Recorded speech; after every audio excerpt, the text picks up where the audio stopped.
Site says you are purveyors of the 3 L's. What is a purveyor and what are the 3 L's?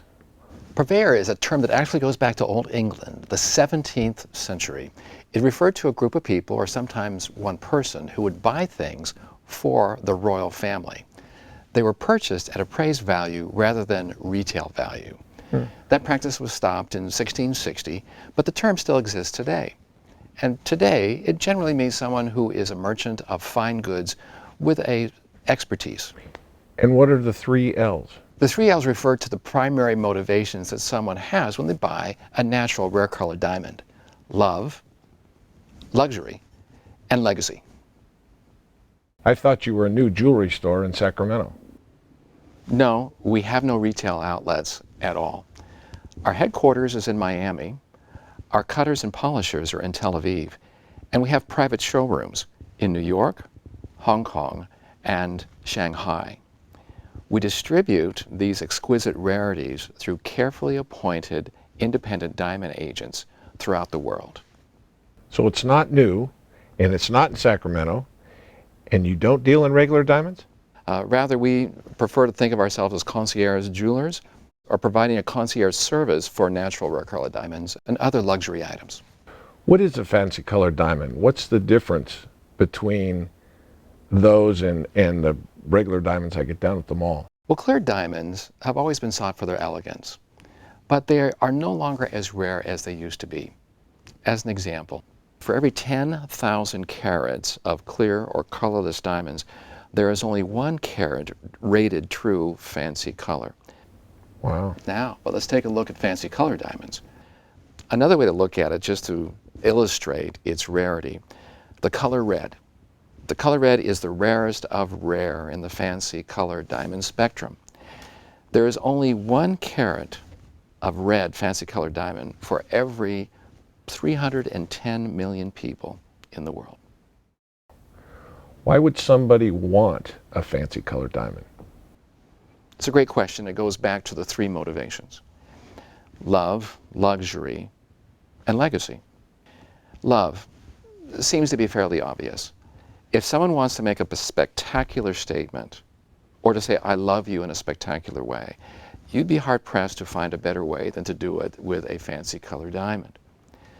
Those who are motivated to purchase because of luxury, we have found fall in about 3 different subcategories.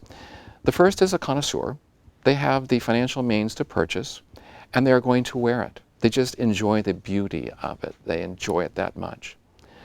The second type of person who's motivated by luxury are those who notice that fancy colored diamonds have had absolutely relentless appreciation through the years.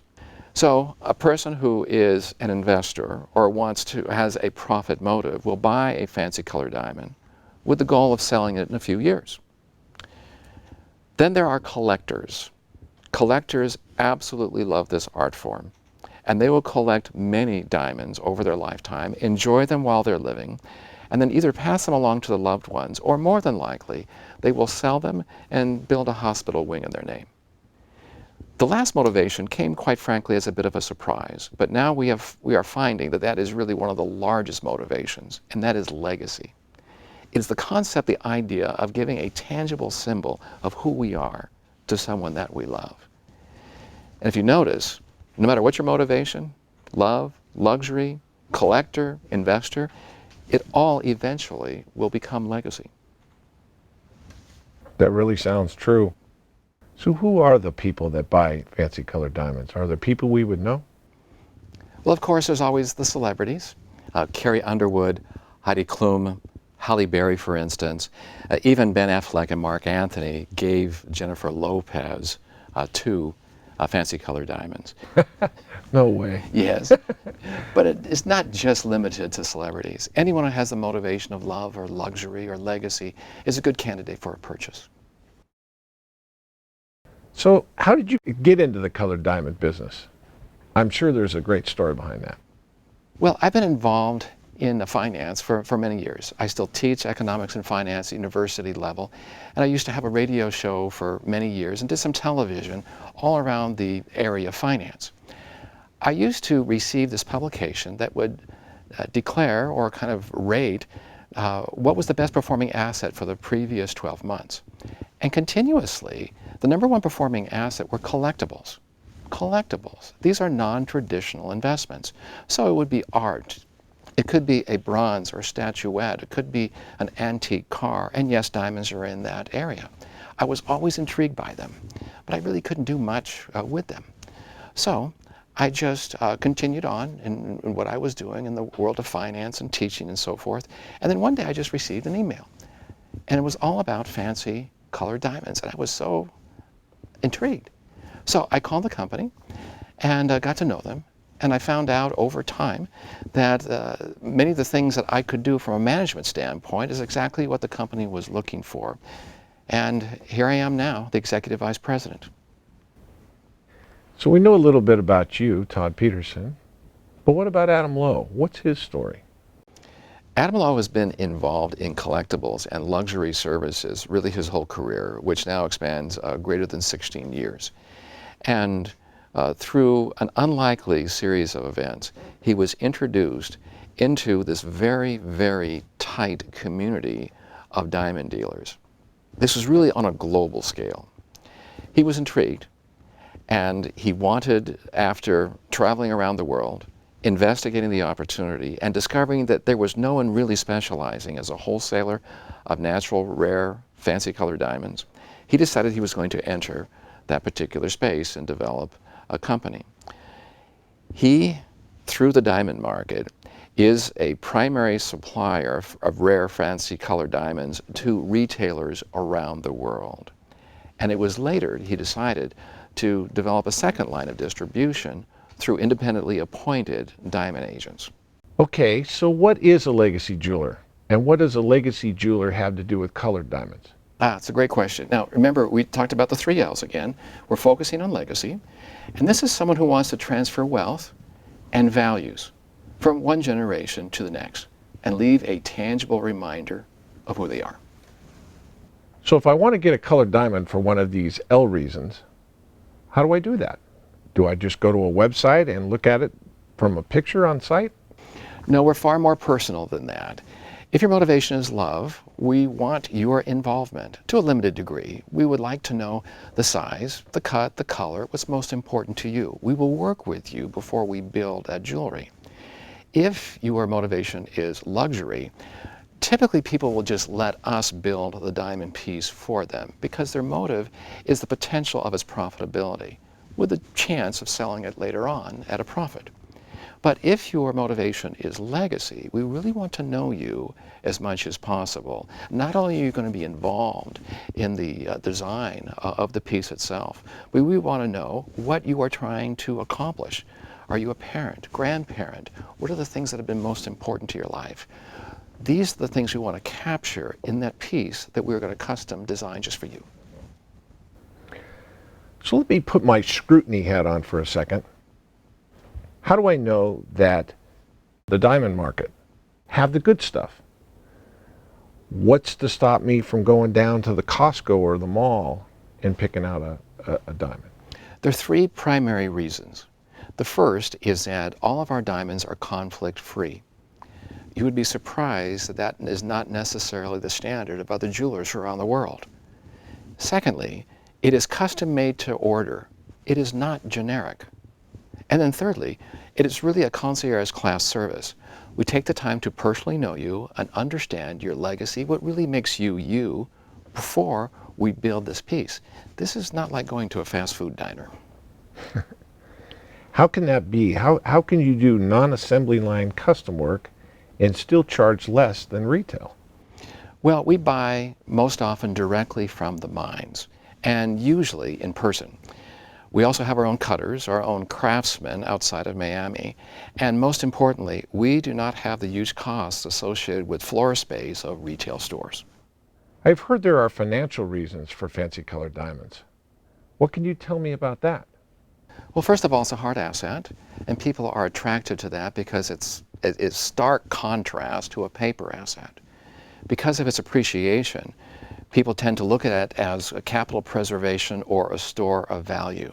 And there's been minimal or no market volatility. As a matter of fact, during the last 3 recessions, Fancy color diamonds hardly change in value at all. So Todd, should I sell my IRA and buy one? Typically not a good idea because there's going to be a tax consequence when you sell your IRA to buy this. But some people have done it. Really, it's not appropriate to take a look at a fancy colored diamond and compare it to a stock, a bond, or annuity. As a matter of fact, it's really technically not a security at all. It is a collectible. So, the best possible decision is to use resources outside of your IRA to make this purchase. How long does it take to have it made? Who does it? Some slave labor child in a foreign country? No, not at all. All of our creations are made by senior craftsmen in the United States of America with decades of experience. These are works of art. They're carefully and lovingly made just for the buyer. That said, it takes about 1 to 2 weeks for us to design, set, and deliver the stone. In these times, is this really a good use of money? I mean, doesn't it seem a little over the top? Well, there are different points of view, to be sure, but some manufacturers, they market things entirely by price. Now, when you do so, it's usually cheap, and it isn't going to last very long.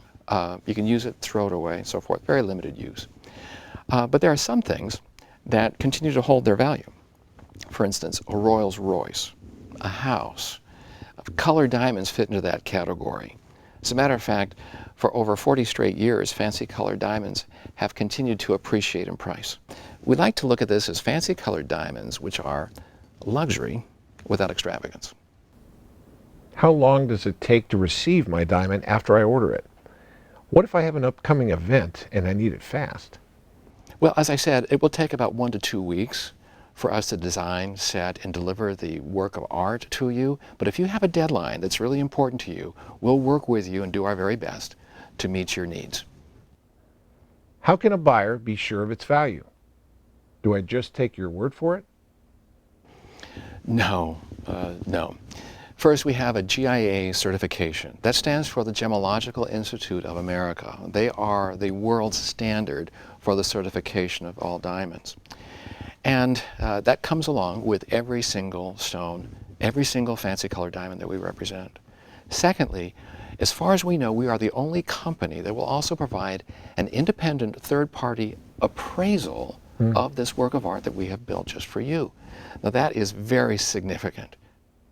Apart from that, there are news organizations and articles that are published on the internet where you can track and find exactly what is happening in this part of the industry.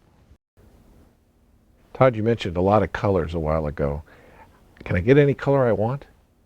They come in the full spectrum of the rainbow, but the rarest of the rare are going to be the most expensive and probably out of the reach of most people. But you can get red, yellows, purples, blues, greens, oranges. It's really phenomenal. You can even get black diamonds. Wow. Does the diamond market have a website with styles to choose from? What happens if I want something different? Well, we definitely have a website, and people are going there to find out more about fancy colored diamonds in general. But remember, we really want you to work with an independent diamond concierge. We want to find out everything that motivates you to make this purchase. With that agent, we'll be able to design something truly unique and tailored just to you. That's really the best way to go about this. What about synthetics or treated stones? We are not in the business of anything synthetic or treated. The only stones we represent are natural. Can you describe how our buyers react when they first see their diamonds? I imagine it must be crazy. It is, let me tell you. It's usually one of three things. It's usually a gasp, or they start crying, or they gasp and they cry. True story, I had a client buy from Texas, and she left a very short voicemail on my phone. Todd, I just received my diamond. Holy moly. Holy moly. Holy moly. She hung up. That was the whole message. That's great. That's awesome. What's the best way to make this process happen? Who do I call? What do I do?